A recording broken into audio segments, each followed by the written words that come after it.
দর্শক দেখেন খবরটা, আওয়ামী লীগের সভাপতি ক্ষমতাচ্যুত প্রধানমন্ত্রী শেখ হাসিনার 17টি ব্যাংক হিসাব অবরুদ্ধ করার আদেশ দিয়েছে আদালত। এসব ব্যাংক হিসাবে 3,83,64,958 টাকা জমা থাকার তথ্য আদালতকে জানিয়েছে দুর্নীতি দমন কমিশন। শেখ হাসিনার 17টি ব্যাংক হিসাবের মধ্যে 3টি ব্যাংক হিসাবে কত টাকা জমা হয়েছে সেই তথ্য উল্লেখ নেই।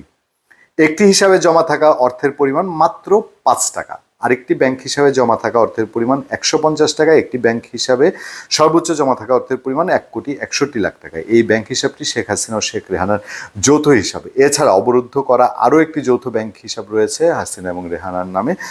এইসব তথ্য দুদক সূত্রে নানানভাবে বের হয়ে এসছে। আমার কথা হলো, এই যে ওনারা এই 3 কোটি টাকা নিয়ে নাড়াচাড়া করছেন, শেখ হাসিনার আমলে হাজার হাজার কোটি টাকা দেশের বাইরে গেছে। এই 7টা মাস দুনিয়ার এত কিছু করে, 7টা মাস মাথার ঘাম পায়ে ফেলে শেখ হাসিনা শেখ পরিবারের দুর্নীতি খুঁজ থেকে 3 কোটি টাকা উদ্ধার করলেন, আর একটা দুইটা ব্যাংক হিসাবে 5 টাকা 150 টাকা, এটা কোনো টাকা?